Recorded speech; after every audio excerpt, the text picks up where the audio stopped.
process. All process such as respiration, circulation, nutrition, excretion, etc. that are necessary for the survival of the living organism are known as life process. मतलब life को survive करने के लिए जो process follow होता है उसे life process बोलते हैं.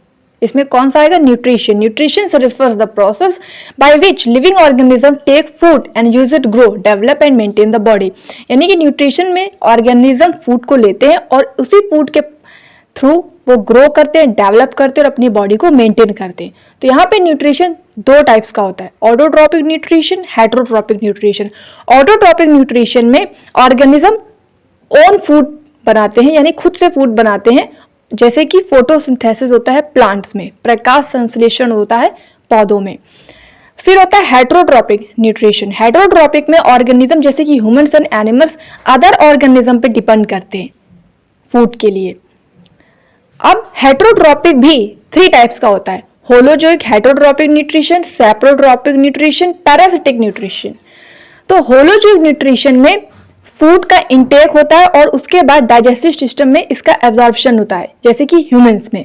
सेप्रोट्रॉपिक में डिकेइंग मैटर से फूड बनाया जाता है, जैसे कि फंजस या फंजाई. जैसे आपने ब्रेड में काई देखी होगी ना, हरा हरा सा, वो होती है फंजाई.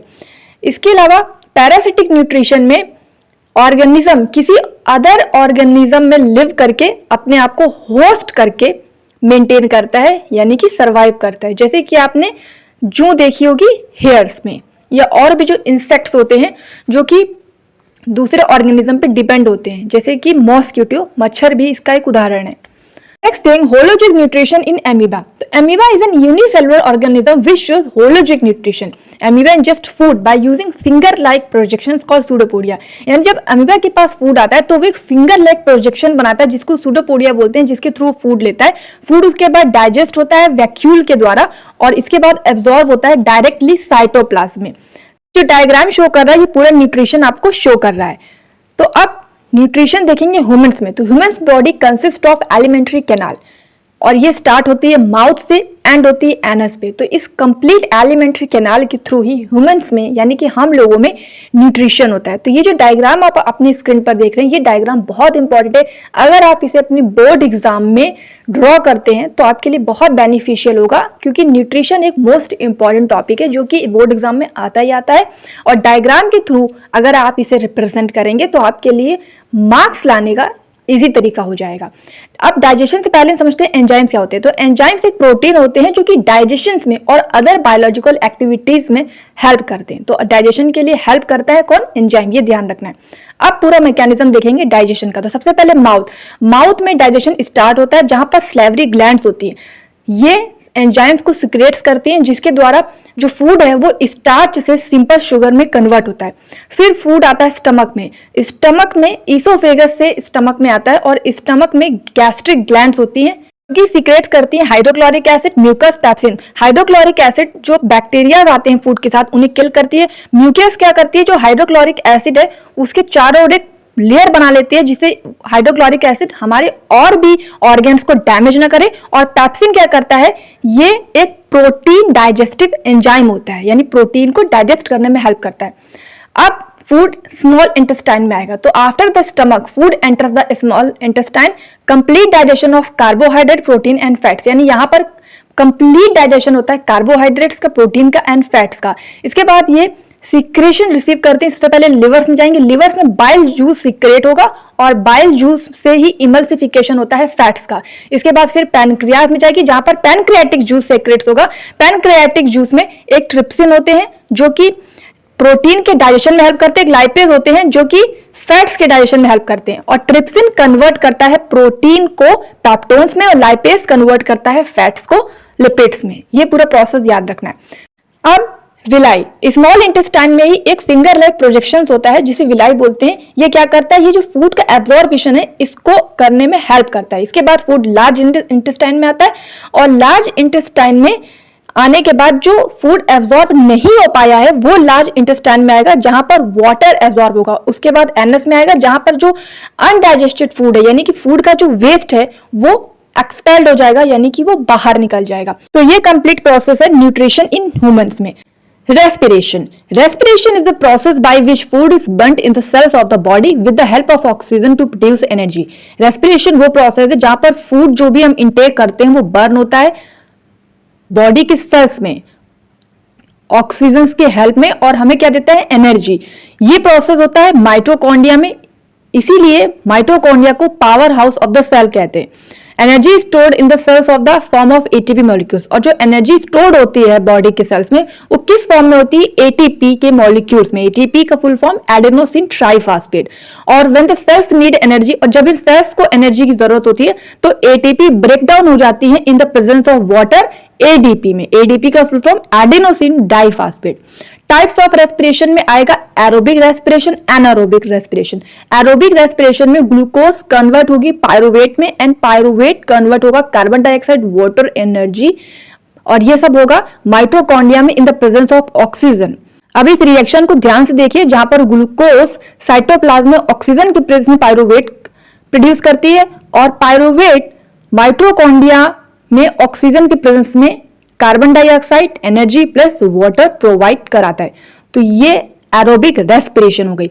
अब टाइप 2 रेस्पिरेशन है एनारोबिक रेस्पिरेशन। इसमें ग्लूकोज कन्वर्ट होता है पायरुवेट में, पायरुवेट कन्वर्ट होता है लैक्टिक एसिड या फिर एथेनॉल में और एनर्जी प्रोड्यूस करता है, और ये सब होता है ऑक्सीजन के अब्सेंस में। ध्यान रखना है एरोबिक में प्रेजेंस था ऑक्सीजन का, एनारोबिक में अब्सेंस है। रिएक्शन क्या होगा, ग्लूकोज साइटोप्लाज्म में in the presence of oxygen pyruvate बनेगा, पायरुवेट में in the absence of oxygen muscles में lactic acid plus energy produce होगी। जब यही एनारोबिक रेस्पिरेशन यीस्ट में होगा तो यहाँ पे ग्लूकोज कन्वर्ट होता है पायरुवेट में in the absence of oxygen, और पायरुवेट कन्वर्ट होता है एथेनॉल कार्बन डाइऑक्साइड और एनर्जी में, और इस कंप्लीट प्रोसेस को बोलते हैं फर्मेंटेशन, जिसका रिएक्शन आप अपनी स्क्रीन पर अच्छे से देख सकते हैं। Glucose in the presence of oxygen pyruvate or in the absence of oxygen ethanol plus carbon dioxide plus energy. Next topic is respiration in humans. Human respiratory system starts with nostrils, nasal cavity, pharynx, larynx, trachea, bronchia, bronchioles, lungs and diaphragm. Respiratory system में ये सारी चीजें involve हैं, और ये जो diagram आप अपनी स्क्रीन पर देख रहे हैं ये मोस्ट इंपॉर्टेंट डायग्राम है रेस्पिरेशन का। इसे अपनी कॉपी पे बार बार बनाकर रिवाइज कीजिए और एग्जाम में इसे जरूर से जरूर बनाएं। अब नेक्स्ट टॉपिक हम देखेंगे मैकेनिज्म इन रेस्पिरेशन। सबसे पहले एयर एंटर होगी नोस्ट्रल्स के थ्रू, जहां पर हेयर्स एंड म्यूकस होंगे वो डस्ट पार्टिकल को ट्रैप कर लेंगे। इसके बाद एयर पास करेगी फैरेंक्स, लैरिंक्स, ट्रैकिया, ब्रोंकिया और एंटर करेगी लंग्स में। यहाँ पर जो ब्रोंकियाई है ये डिवाइड होगी दो स्मॉलर ट्यूब्स में जिन्हें कि ब्रोंक्यूल्स कहते हैं, और यहाँ से ये एयर एंड होगी टाइनी एयर सैक्स में जिसे कि एल्वोलाई कहते हैं। एल्वोलाई से ब्लड वेसल्स में सप्लाई होगी जहां पर गैसेस का एक्सचेंज होगा, और एल्वोलाई हेल्प करती है increase the surface area for the exchange of gases. यहाँ पे एल्वोलाई क्या करती है, जो सरफेस एरिया है एयर को पास करने के लिए उसे इंक्रीज कर देती है ताकि जो गैसेस हैं एयर के साथ जो गई हैं वो आराम से एक्सचेंज हो सके। तो ये कंप्लीट मैकेनिज्म है रेस्पिरेशन का। तो रेस्पिरेशन के मैकेनिज्म को अगर आप इस तरह से लिखते हैं, साथ के साथ जो डायग्राम मैंने पहले अभी आपको रेस्पिरेशन का दिखाया इसे ड्रॉ करते हैं तो आपको फुल मार्क्स मिलने वाले हैं रेस्पिरेशन टॉपिक पर। अब हम देखेंगे transportation. The main transport system in human beings is the circulatory system. It consist of blood, arteries, veins, capillaries and heart. तो यहाँ पर ट्रांसपोर्टेशन इन चीजों से होता है। सबसे इंपॉर्टेंट है ब्लड। ब्लड यहाँ एक फ्लूइड है जो कि कनेक्टिव टिश्यू है और जो कि ट्रांसपोर्ट करता है food, oxygen and carbon dioxide को। ब्लड को तीन चीजों में डिवाइड किया गया है, red blood cells, platelets and white blood cells. Red blood cells में हीमोग्लोबिन होते हैं, प्लेटलेट्स यहाँ पर ब्लड की क्लॉटिंग में हेल्प करती हैं, और व्हाइट ब्लड सेल्स प्रोटेक्ट करती हैं बॉडी को इन्फेक्शन एंड डिजीज में। Next it what is arteries. Arteries transport करते हैं ऑक्सीजनेटेड प्योर ब्लड को हार्ट से बॉडी के सब पार्ट्स में। यहां पर ये थिक वॉल्ड होती है आर्टरीज की। वेन्स, वेन्स क्या करती हैं, कैरी करती हैं डीऑक्सीजनेटेड इम्प्योर ब्लड को from all parts of the heart से, और इनकी वॉल थिन होती है। कैपिलरी क्या करती हैं, ये नैरो वेसल्स होती हैं जो कनेक्ट करती हैं आर्टरीज और वेन्स से, और ये ट्रांसपोर्ट करती हैं food, water, oxygen, carbon dioxide. तो what is arteries, veins, capillary, I hope you understand. And what is the blood, it is most important. और जो डायग्राम आप अपनी स्क्रीन पर देख रहे हैं इसे भी साथ में ड्रॉ करेंगे ब्लड में तो बहुत इंपॉर्टेंट हो जाएगा आपका। अब मोस्ट इंपॉर्टेंट हम हार्ट को चेक करेंगे। हार्ट में, ह्यूमन हार्ट में खास करके 4 चैम्बर्स होते हैं जिन्हें 2 आर्टरियम्स एंड 2 वेंट्रिकल्स होते हैं। लेफ्ट आर्टरियम्स रिसीव करता है ऑक्सीजन रिच ब्लड को लंग से, जहां पर ब्लड रिसीव होता है और रिलैक्स होता है। उसके बाद लेफ्ट वेंट्रिकल से ये पंप होकर ऑक्सीजन रिच ब्लड सारी बॉडी में जाता है। इसके बाद डीऑक्सीजनेटेड ब्लड आता है बॉडी से अपर राइट आर्टरियम में और यहां पर कॉन्ट्रैक्ट करता है और पंप करता है ब्लड राइट वेंट्रिकल में, और राइट वेंट्रिकल से पंप होकर ब्लड लंग्स में जाता है ऑक्सीजनेशन के लिए। तो ये कंप्लीट प्रोसेस है हार्ट का, इसे अच्छे से रिवाइज करें। बर्ड्स और मैमल्स में 4 चैम्बर्स होते हैं हार्ट्स में, फिशेस में 2 चैम्बर्ड होते हैं हार्ट में, और एम्फीबियंस एंड रेप्टाइल्स में 3 चैम्बर्ड होते हैं हार्ट में except crocodiles. What is double circulation? Double circulation में हार्ट सेपरेट होता है ऑक्सीजनेटेड और डीऑक्सीजनेटेड ब्लड में, और ब्लड इसके थ्रू जाता है, इसको डबल सर्कुलेशन बोलते हैं। Next topic is transportation in plants. Transportation plants में 2 टाइप से होता है, जाइलम टिश्यू से, फ्लोएम टिश्यू से। जाइलम टिश्यू में ट्रांसपोर्ट होता है वाटर एंड मिनरल्स रूट से प्लांट्स के सारे पार्ट्स में जाता है। फ्लोएम टिश्यू में ट्रांसपोर्ट होता है फूड पहले लीफ से अदर पार्ट्स में जाता है प्लांट्स के, और इस प्रोसेस को बोलते हैं ट्रांसलोकेशन। यहाँ पर sleeve tube and companion cells present होती हैं, किसमें? फ्लोएम टिश्यू में। डायग्राम अच्छे से ध्यान रखना है, और क्या ट्रांसपोर्ट हो रहा है, कहां पर ट्रांसपोर्ट हो रहा है, ये अच्छे से आपको समझ के चलना है। डायग्राम फ्लो अगर आप इन चैप्टर्स में ड्रॉ करेंगे अपने एग्जाम में तो आपके लिए बहुत इंपॉर्टेंट रहेगा। अगर किसी डायग्राम इंपॉर्टेंट क्यों है? क्योंकि अगर किसी चीज को आप भूल गए तो डायग्राम के थ्रू आपको अच्छे से यहाँ पे रिमेंबर हो जाएगी।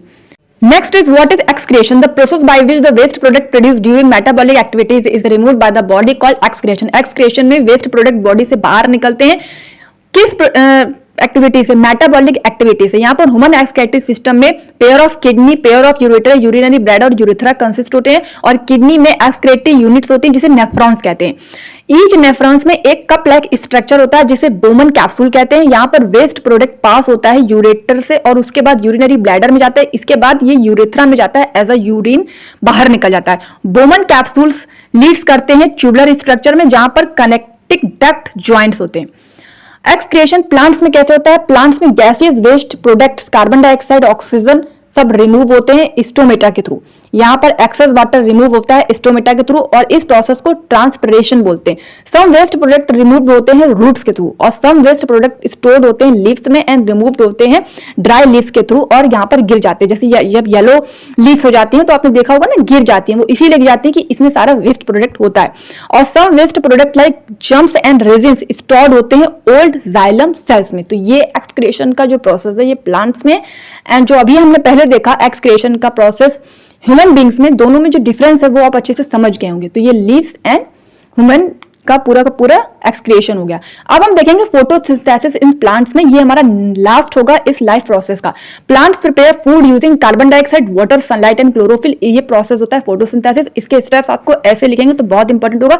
सबसे पहले लाइट एब्जॉर्ब होगी क्लोरोफिल के द्वारा, उसके बाद कन्वर्जन होगा लाइट का एनर्जी में, केमिकल एनर्जी में, उसके बाद स्प्लिटिंग होगा water molecules, hydrogen and oxygen में, और जहां पर कार्बन का रिडक्शन हो जाता है कार्बोहाइड्रेट में। तो अगर ये स्टेप्स से आप फोटोसिंथेसिस को लिखेंगे तो आपके मार्क्स इंक्रीज हो जाएंगे। इसी को आप अच्छे से देख लीजिए और खुद कॉपी में लिखकर 2-3 बार रिवाइज करें। अब यहां पर हम इसकी ओवरऑल इक्वेशन देखेंगे। CO2 plus H2O sunlight chlorophyll के प्रेजेंस में ग्लूकोज और ऑक्सीजन बनाता है, और यहाँ पर टाइनी पोर्स होते हैं लीव्स में जिन्हें कि स्टोमेटा बोलते हैं। यहाँ पर गैसेस का एक्सचेंज होता है, और जो गार्ड सेल्स होती है वो गार्ड्स करती हैं ओपनिंग एंड क्लोजिंग में, किसके? स्टोमेटा के। तो ये ओवरऑल फोटोसिंथेसिस की इक्वेशन है। व्हाट इज द फोटोसिंथेसिस, जो मैंने आपको स्टेप में बता दिया, इसे आप इस तरह लिखेंगे तो आपके लिए इंपॉर्टेंट होगा। स्टोमेटा अगर बना देंगे तो जो आपका ये टॉपिक है फोटोसिंथेसिस ये और इंक्रीज हो जाएगा। अगर डायग्राम ड्रॉ करेंगे तो और भी ज्यादा आपको अच्छे मार्क्स मिलने के चांसेस ग्रो हो जाएंगे। तो फोटोसिंथेसिस को अच्छे से समझ लीजिए। This is the most important topic for the life processes. Carbon dioxide plus water in the presence of sunlight chlorophyll glucose present करता है। आई होप कि वीडियो अच्छा लगा। अगर वीडियो आपको अच्छा लगा और ये लाइफ प्रोसेस आपको अच्छे से समझ में आया है कंप्लीट वीडियो में, तो वीडियो को लाइक शेयर जरूर करें।